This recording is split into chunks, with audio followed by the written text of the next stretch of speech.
جتنے بھی مشکل حالات ہوں، جتنے بھی اندھیرے ہوں زندگی میں، پھر بھی توکل صرف اللہ پر ہونا چاہیے کہ ایک دن اس اندھیرے میں روشنی کی کرن ضرور چمکے گی۔ جو اللہ کی عظیم ذات پر کامل یقین رکھتے ہیں، فلاح و کامیابی بھی انہی کے لیے ہوا کرتی ہیں، تقدیریں بھی انہی کی بدلا کرتی ہیں۔ حضرت عمر بن خطاب رضی اللہ تعالی عنہ سے روایت ہے کہ رسول اللہ صلی اللہ علیہ وآلہ وسلم نے فرمایا، اگر تم اللہ پر اس طرح توکل اور بھروسہ کرو جس طرح توکل کرنے کا حق ہے، تو وہ تمہیں اس طرح رزق دے گا جیسے پرندوں کو رزق دیتا ہے۔ پرندے صبح سویرے خالی پیٹ نکلتے ہیں اور شام کو بھرے پیٹ واپس آتے ہیں۔ فی توکل علی اللہ، ایک بادشاہ نے اعلان کر رکھا تھا کہ جو اچھی بات کہے گا اس کو 400 دینار سونے کے سکے دیے جائیں گے۔ ایک دن بادشاہ رعایا کی دیکھ بھال کرنے نکلا، اس نے دیکھا ایک 90 سال کی بوڑھی عورت زیتون کے پودے لگا رہی ہے۔ بادشاہ نے کہا، تم 5-10 سال میں مر جاؤ گی اور یہ درخت 20 سال بعد پھل دیں گے، تو اتنی مشقت کرنے کا کیا فائدہ؟ بوڑھی عورت نے جواباً کہا، جو ہم نے پھل کھائے وہ ہمارے بڑوں نے لگائے تھے اور اب ہم لگا رہے ہیں تاکہ ہماری اولاد کھائے۔ بادشاہ کو اس بوڑھی عورت کی بات پسند آئی، حکم دیا اس کو 400 دینار دیے جائیں۔ جب بوڑھی عورت کو دینار دیے گئے وہ مسکرانے لگی۔ بادشاہ نے پوچھا،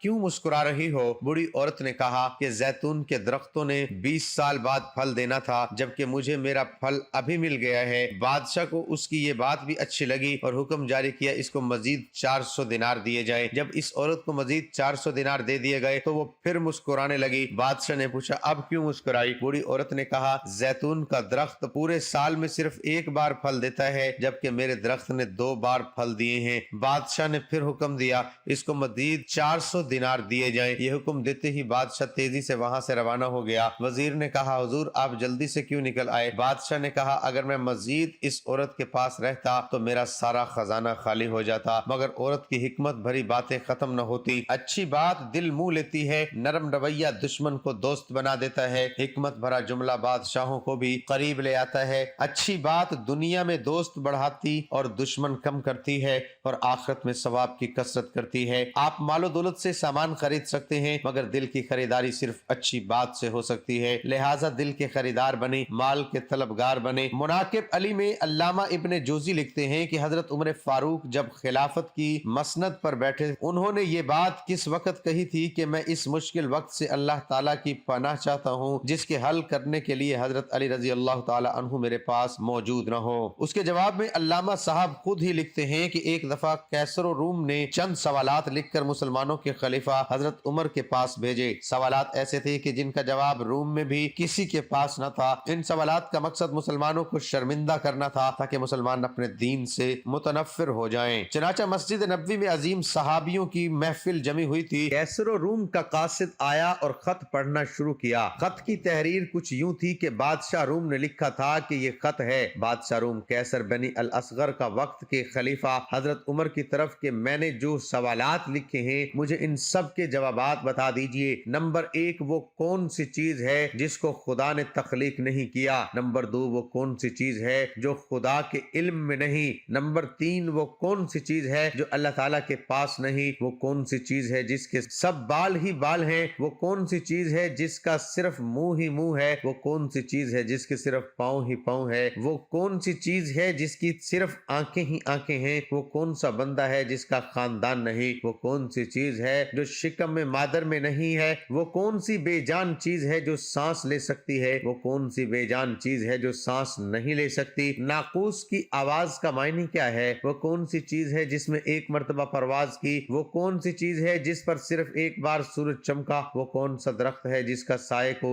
تیز رفتار سوار 100 سال دوڑ کر بھی عبور نہیں کر سکتا؟ وہ کون سا درخت ہے جو دھوپ اور پانی کا محتاج نہیں؟ دنیا میں اس کی مثال کیا ہے؟ جنت کے برتن جن میں مختلف قسم کے کھانے ہوتے ہیں، جتنے لوگ ایک دوسرے سے ملتے ہیں، دنیا میں اس کی مثال کس طرح کی ہے؟ جنت کے سیب سے حوریں برآمد ہوں گی لیکن ان میں ذرہ بھر کمی بھی واقع نہیں ہوگی۔ دنیا میں اس کی مثال کیا ہے؟ جنت کی چابیاں کیا ہیں؟ حضرت عمر نے خط پڑھتے ہی فرمایا کہ اس کا جواب تو صرف برادر رسول باب العلم حضرت علی رضی اللہ تعالی عنہ دے سکتے ہیں۔ چنانچہ خط ان کی طرف بڑھا دیا گیا۔ حضرت علی رضی اللہ تعالی عنہ نے لکھا، بسم اللہ الرحمن الرحیم، ما بعد تیرا خط وصول ہوا، میں اپنے رب اور اپنے پیارے پیغمبر حضرت محمد مصطفیٰ صلی اللہ علیہ وآلہ وسلم کی برکت سے آپ کو ان کے سوالات کے جواب دے رہا ہوں۔ وہ چیز جو جو مخلوق نہیں وہ خود خدا ہے کہ جس کو اللہ نے پیدا ہی نہیں کیا، وہ چیز جس کا اللہ تعالیٰ سے کوئی تعلق نہیں وہ یہ بات ہے کہ اللہ تعالیٰ کا فلاں بیٹا ہے، حالانکہ خدا واحد ہے، خدا نہ کسی کی اولاد ہے اور نہ خدا کی کوئی اولاد ہے۔ وہ چیز جو اللہ تعالیٰ کے پاس نہیں وہ ظلم ہے، اللہ تعالیٰ کا فرمان ہے کہ خدا اپنے بندوں پر کبھی ظلم نہیں کرتا۔ وہ چیز جو صرف بال ہی بال ہے وہ ہوا ہے، وہ چیز جس کا صرف منہ ہی منہ ہے وہ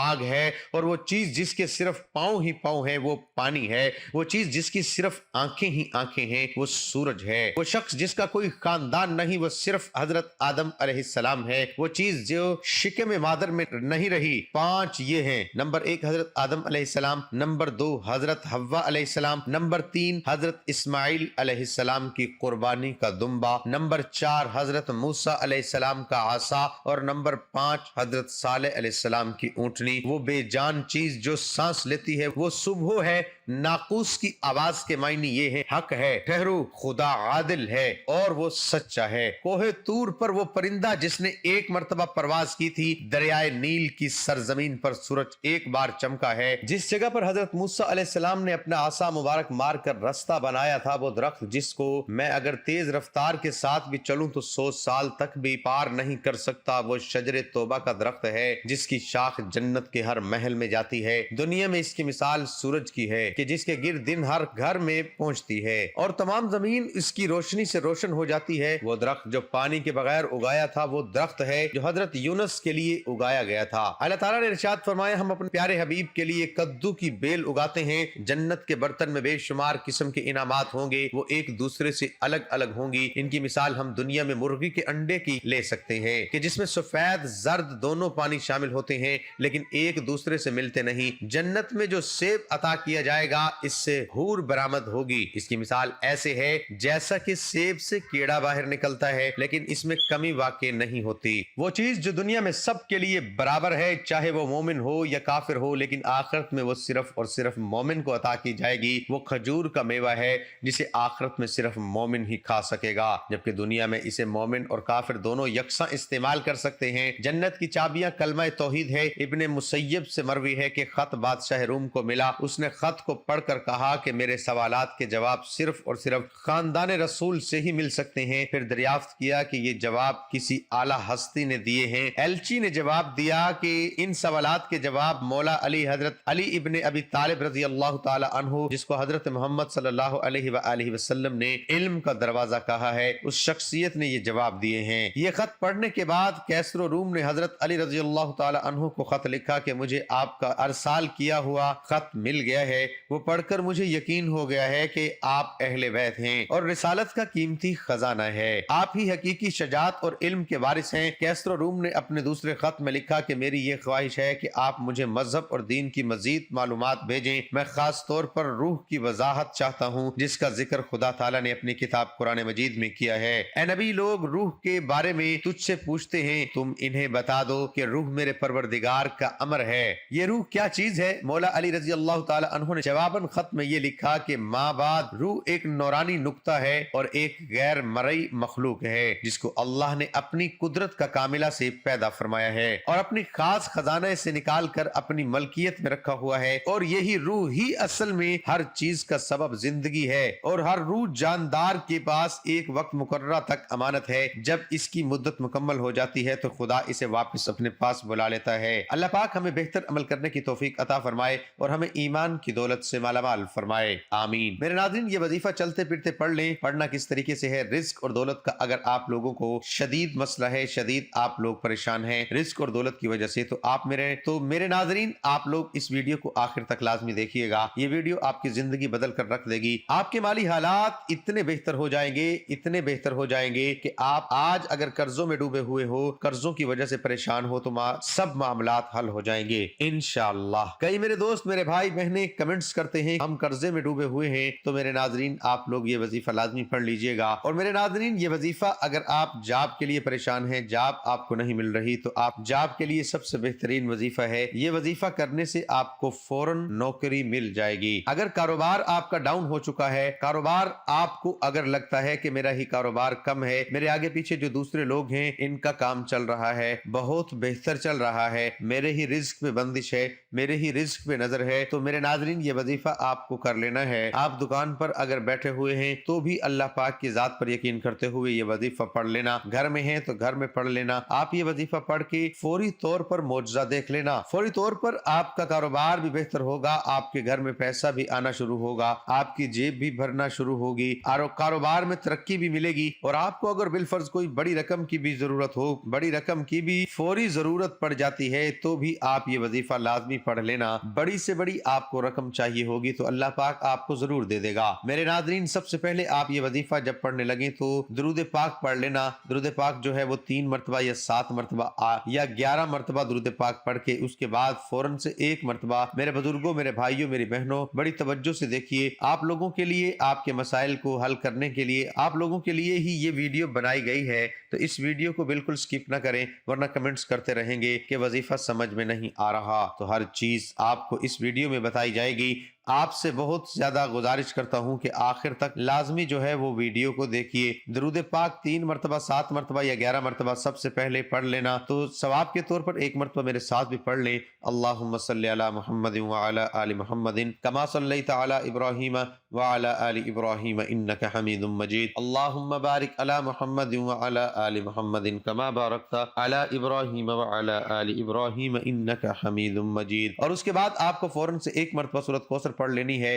انا اعطیناک الکوثر فصل لربک وانحر ان شانئک هو الابتر۔ ایک ہی مرتبہ آپ لوگ سورۃ کوثر پڑھ لیں اور ایک ہی دفعہ سورۃ اخلاص پڑھ لیں۔ قل هو اللہ احد اللہ الصمد لم یلد ولم یولد ولم یکن له کفوا احد۔ ایک مرتبہ سورۃ اخلاص جب پڑھ لیں اس کے بعد یا اللہ یا اللہ یا اللہ 11 مرتبہ یا اللہ پڑھ لیں۔ اس کے فوراً بعد یا رحمانو یا رحمانو یا رحمانو یا رحمانو 11 مرتبہ ہی پڑھ لیں۔ اور اس کے بعد فوراً سے یا رحیمو یا رحیمو 11 مرتبہ یا رحیمو پڑھنے کے بعد آپ لوگوں کو فوراً سے 1 مرتبہ پڑھیں لا حول ولا قوت الا باللہ العلی العظیم۔ اسی طرح دوسری مرتبہ پڑھیں، اسی طرح تیسری مرتبہ پڑھ کے 3 مرتبہ لا حول ولا قوت الا باللہ، لا حول ولا قوت الا باللہ، اتنا ہی پڑھ کے سورۃ اخلاص 7 بار پڑھ لیں۔ اس کے بعد آپ لوگوں کو درود پاک جو شروع میں پڑھا تھا 3 مرتبہ یا 7 مرتبہ یا 11 مرتبہ، جتنی مرتبہ جو درود پاک پڑھا تھا